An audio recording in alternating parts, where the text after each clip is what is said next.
Vincent Hendricks is a professor of formal philosophy at the University of Copenhagen. He is founder and director of the Center for Information and Bible Studies, financed by the Carlsberg Foundation.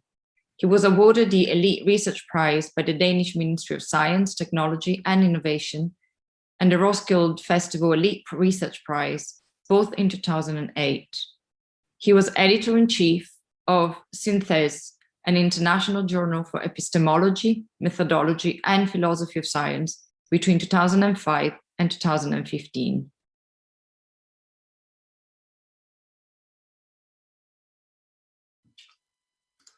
Well, thank you so much for having me at this conference of Digital PTSD. I entitled my talk, Enough About Me, What About You? What do you think of me? And the reason is in particular that the exact fact that we are so interested in ourselves is a big part of the business model of the social media and the information market and the attention economy in which we are engulfed at this point. So I'm going to try to address for the next 20 minutes some of the issues that have been cropping up during this meeting. Most importantly right now is what is considered the asset of the information age. Now, let me take you back 50 years. And believe it or not, 50 years ago, I was 1 year old, believe it or not. But somebody said something very prophetical about a time in which we have information to our fingertips in a way that we have never had in the history of mankind. I mean, there is one thing that distinguishes our age from any other age for the past 250,000 years that we have been Homo sapiens, or at least the last 50,000. And that is the fact that we have never had so much information available as we do now, right? Let's rehearse a few numbers for me, shouldn't I mean, so 6 billion pieces of information are shared on Facebook every day. I've been speaking for about a minute, and in the meantime, 500 hours of video have been uploaded to YouTube. There are 200 trillion tweets a year. And so I haven't even looked at Encyclopedia Britannica, Wikipedia, and so forth. So one of the things that's very characteristic of our age is the fact that we have never had so much information available to us as we do now. But it does come at a price, however, because just because we have a lot of information available doesn't necessarily entail that we have more time consuming it. And as Nobel Prize laureate Herbert Simon prophetically said in 1971, he said, in an information-rich world, the wealth of information means the doors of something else. A scarcity or whatever it is that information consumes. But what information consumes is pretty obvious. It consumes the attention of its recipients. And there you have it. In the information age, it's not microchipped or oil or windmills, which is the new prime asset. It's attention, but not as a cognitive resource, mind you, as an asset. And now the way we think about attention is that's a gateway to our consciousness. That's the way in which William James considered in the Principles of Psychology from 1889. That has sort of stuck ever since.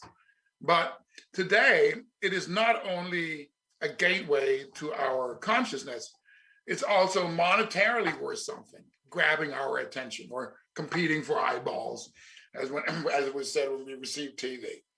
So the point is to be made, is to be really aware is the fact that we have scores and scores of attention, but we don't have all that much attention available to consume all this information.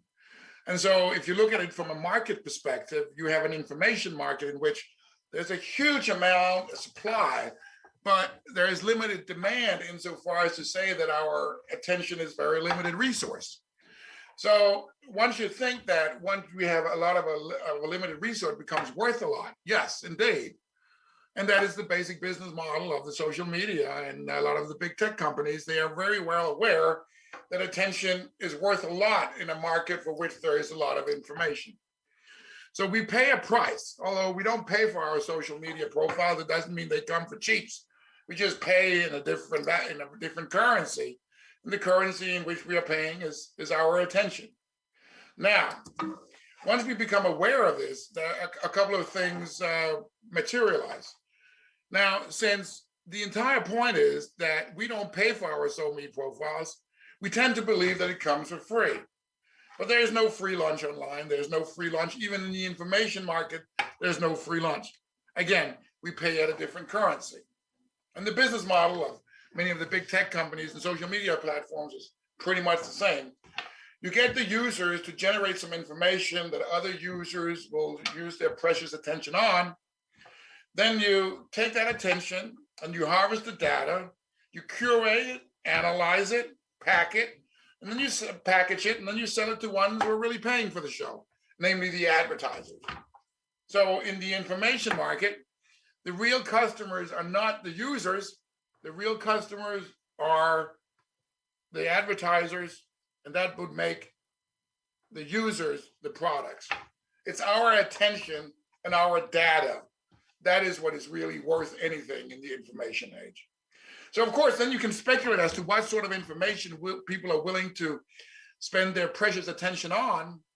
And that's one of the reasons why we have so much fake news and misinformation, because they tend to be attention grabbers. And so the tips and the tricks of how you can get people to commit is basically what you are interested in once you have a business model that is exactly Zubov's idea of surveillance capitalism. So what sort of tricks are available to you? Well, quite a few. Most importantly, we are like the rat in a Skinner box. And as you remember from, or you might remember or know, back in 1932, B.F. Skinner, who was a behavioral psychologist at Harvard, was thinking about what it really was that committed a rat. And so he built what is known today canonically as a Skinner box. And what is a Skinner box? Well, a Skinner box is pretty much the image that you see there. You stick a rat, a hungry rat, in a box, and you rig the box such there is a leverage mechanism in the box. And as soon as the rat will push this lever, it will receive something to eat. So 1 unit of food. Now, his first idea was, okay, so let me take a rat, throw it in the box, let it ripple around down there, and let's see what happens. And sure enough, sooner or later, the rat understood that whenever it was hungry, it had to go over and pull the lever. And by the fact of pulling a lever, now here's what you got out of it. You got yourself a unit of food. Now, that was insight number 1. But that was not really what he was interested in. What he was interested in was something else. Namely, he was interested in what makes a hungry rat commit, or basically what makes a rat commit. And so if the entire idea was to get the rat to pull the lever arbitrarily often, then what do? Well, basically he figured out, well, if you vary what you get out of it by pulling the lever, so you basically change the basic idea that you could either receive 1 or 0 or 2 units of food whenever you pull the lever, then how would the rat react to that? And he observed that when the rat didn't know what sort of guarantee it would get out of pulling this lever, well, what the rat did was pretty obvious. It kept pushing the lever. Now that basic insight that we are very, very acutely sensitive to what we get out of things when we do them, but if you don't know the extent to which we will get something out of it, we tend to continue the behavior until something materializes. And that particular insight has been used right here, namely in casinos, especially when it comes to the one-armed jacks. Now, I don't know whether or not I will get a reward by the time I stick in something in the slot machine. So I pull the lever and I look at and see whether I got something. If I didn't get anything, well, then I'm probably going to try again, because by the very next ones I hit the jack, maybe I'll win something there. And so basically by varying the reward, you can get people to commit. Now, this particular insight, the fact that one-armed jacks is basically the closest that a casino would really get to a Skinner box, has been implemented for the past 100 years. Today, it is such that 70% of the profits in casinos in Vegas are not made from the blackjack tables. They're not made from baccarat. No, because those are manned, or they need people to be worked, whereas the one-armed jacks will basically work on their own. And you can customize those so they look like your iPhone or your tablet or whatever. And from that perspective, there's something very homey about it. So the closest that the casinos will get to implementing the Skinner box by varying the rewards is exactly the one-armed jacks. Now you should realize that the way in which you used to build casinos was in a way in which there was only one entrance and there was only one exit. So whoever came into the casino were forced to walk through the casino. Another gimmick of casinos, which is still in force today, is the fact that there are no watches in casinos. You can't see what time it is. So you don't have any idea of how much time you have spent. Read how much attention you have spent. Another thing you should realize is that although the architecture of casinos have been pretty much the same, they've been like a labyrinth or a maze where you knew there was only one entrance and there was one exit, and the only question was how to find it. Today it's different. Today you build casinos in ways that every hallway will lead to the casino or to a restaurant close to the casino. So everywhere you go, you are extremely close to the casino. But they have opened up the casinos today in such a way that you can have a much better idea of the layout of a casino. So you can see the blackjacks over there, baccarat tables over there, one-armed jacks are over there, the roulette table is over there. And then it's more like walking through an amusement park where you can see all the different kinds of rides you could have. And the only question is, which one are you going to have?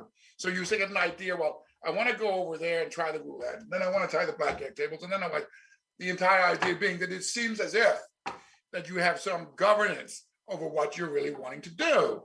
But this has been thought out in detail. I mean, you're never really left to your autonomy to decide. Everything is sort of prearranged to get your money. It's exactly that casino that Robert De Niro says in the very good movie Casino by Martin Scorsese. The trick is to get the players to come back and back and back and back again, and in the end, we take it all. It's exactly the same idea that you have on social media platforms, because as soon as I post something, I don't necessarily know whether somebody saw it or not, but I might as well just check to see whether or not they did. And so I keep logging on to my TikTok, my WhatsApp, my Instagram, my Facebook profile to see what kind of reward I have received. Now that's basically the same idea as a Skinner box. It is just on the social media platform. So the social media platforms are very well aware of the way in which you have been able to create engagement. And engagement means allocation of attention. An allocation of attention in return is about generating data. And data is the real asset, because that you can curate, you can use for profiling, you can sell it to the advertisers. You can even predict people's behavior with the kind of data that you have available for big data analysis. So that is the basic model. And that is still around today. Now, right now, we are in a coronavirus crisis. And we all have to use hand sanitizer and wear masks and whatnot. And there is a reason for that, namely not to spread the virus. Now, you have to realize that the average person touches her or himself in the face around 3,000 times a day. That's the reason why we need all the hand sanitizer. That's the reason why we need the masks, et cetera, because that's what we are transmitting disease. But you should also realize one more thing. The average user of a cell phone touches the cell phone 2,600 times a day, which is pretty close to 3,000. And thus, we touch ourselves in the face pretty much as many times as we touch our cell phone. So what does that entail? Well, it really means that a cell phone by now, or a tablet or computer, is part of our body. And as soon as it's part of our body, it becomes part of the things that we take ownership on. Although we are not, and I emphasize, we are not necessarily in control once you realize how the casino works and the way in which this architecture, long way ago, was implemented on the social platforms. This goes for Facebook, Amazon, it goes for Apple, it goes for Netflix, it goes for Google. They are all in the business of allocating our attention. That is basically the model. Now, this is not particularly new, but there is a way in which you can stimulate this. And one way in which you can stimulate this is, well, look, let's think about this for a second. Now, we are interested in engagement. We know that attention economics is running, so basically that entails that on this vast ocean of information, we have to allocate people's attention in a way that we make sure that the engagement is maximum. Now, how do we do that? Well, let's think about that for a second. On the left-hand side, I have a headless person looking himself in the mirror. Now, Mark Zuckerberg once said, the reason why I invented Facebook was, give me a person that does not want social recognition. So it's a bottomless pit for us to talk about ourselves. That's the reason why we are being rented out or lent. We can lend a profile on Facebook or Instagram or WhatsApp or whatnot, because it's a bottomless pit for us to talk about ourselves. Now, of course, you can present yourself in any way you like, because that might not get traction. And as you remember from Herbert Simon, what Herbert Simon told us is, it is not the fact that we all have a bullhorn to the world that's important here when it comes to attention economics. It's whether our bullhorn is being heard. And in the cacophony of voices out there, you might not get heard. So how do you, and making sure that you get heard? Well, presenting information that you think other people might be interested in. And what might other people be interested in? Mirrors of themselves that they can relate to. So every user on social media is not only thinking about what they think themselves is interesting, but they're also thinking about what they think other people find interesting about them, and hence about themselves. And so a very big part of various social media platforms is basically giving people the opportunity to talk about themselves in ways that they think that other people might be interested in allocating their attention towards. And why would they? Because they can mirror themselves in it. That is the way in which many influencers work. People can relate to themselves in what they post, the pictures they take, the kind of life that they live, and they want other people to live, or rather that you want to live, because you can see that whatever that other person, influencer, is doing is seemingly successful. And what do we learn? What do we know from Silence of the Lambs with Jodie Foster and Anthony Hopkins? We covered what we see every day. So we covered what we can see that other people have. Now, but you don't have to necessarily be honest about what you got. It just has to appear as if it so. So we are looking not only at an attention economy, but we are looking at an attention economy for which the fundamental value of the asset doesn't necessarily reflect what it is that you present. So you get bubble economics. That's the reason why we have a Center for Information and Bubble Studies. So it's not about me. What about you? What do you think of me? Is a very, very important trademark of the way in which the media, or rather the social media profiles work. And while we're at it, it's not only about the individual. It's also about social, and that's the piece on the right-hand side. It's also about social psychology being proliferated on speed. If we don't have enough information as to what we want to do, what do we tend to do? Well, we try to read books, get some more information online. We try to go to the library. Of course, that's an ancient idea by now. We try to go to the museum to get some inspiration.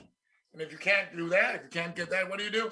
Well, you tend to look to see what other people in your immediate surroundings have done, and then you copy that behavior because it apparently seems successful. But that makes good sense if the ones that you're trying to copy are better informed than yourself. But if they're just as ignorant as you are, chances are that you're going to pick up a signal that is not actually a mirror of what other people think, because they are also speculating as to what you think that other people think about you, about them, about politics, about who is vogue and what is hype.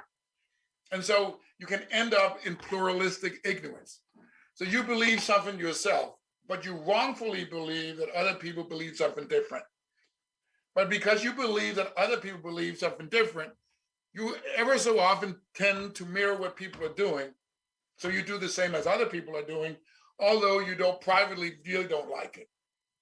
So pluralistic ignorance is a social psychological phenomenon for which that you don't appreciate something, but you wrongfully believe that everybody else or the majority of others believe it so, and then you'll copy that behavior. So it's a situation in which we actually collectively accept norms that we privately reject.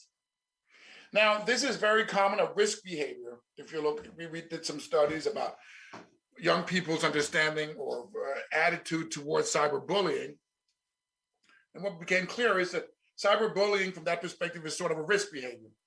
Most young people at 15 don't appreciate cyberbullying, but they wrongfully at the same time believe that other people in their immediate network, their classmates, but particularly their friends, are much more positively inclined towards it than they themselves are negatively inclined towards it. And that's a situation in which you privately reject something, but you collectively adopt a norm that you privately reject.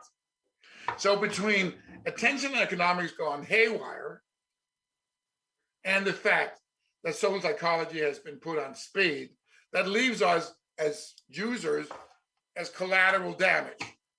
We are the collateral damage of an attention economy in an information market gone rogue.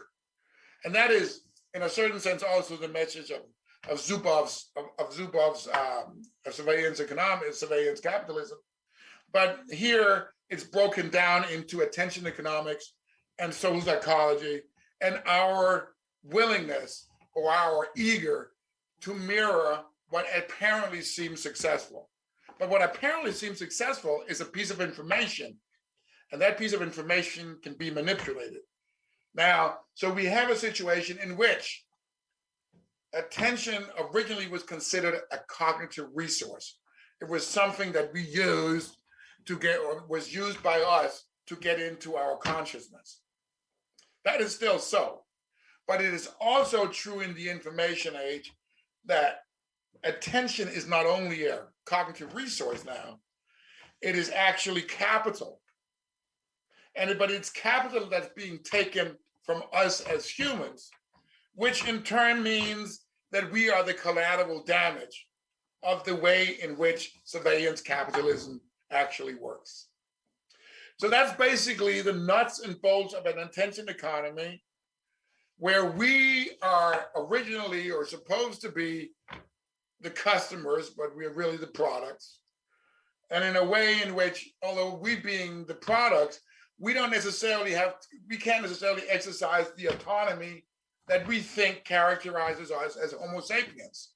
I think if you ask most people whether or not they take their own independent decisions about this and that, my guess is that many people would say, I think so, pretty much, not always, but in the bulk of things. I make my own qualified decisions about this and that.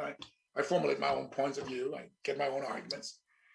But from the point of view of the big actors in the information society, you can look at it from this perspective, and forgive me my way of being a little bit vulgar here by the end.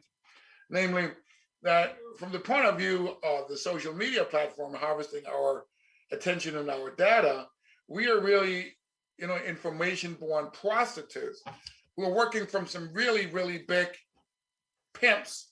They're called the big tech companies. Now they in return have customers or clients who are the advertisers.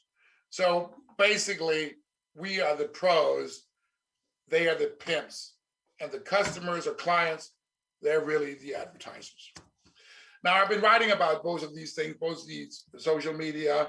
I've been writing about a couple of books about this. The Attention Economy is what's called a Reality Loss book that came out last year with Springer. The good thing about the book on the right is that's for free. It came out in open access. Now, if you're more interested in the social psychology gone haywire, you should look to your left. It's InfoStorm that I wrote along with a colleague. Why do we like explaining individual behavior on the social net? Now, that came in 2016. Reality Loss came out in 2019. I believe you might actually have from Stella the web reference for Reality Lost on your right, which is free to download in open access from Springer Nature. And with those words, it's 5 to 8, 6 to 8. And thank you for your attention.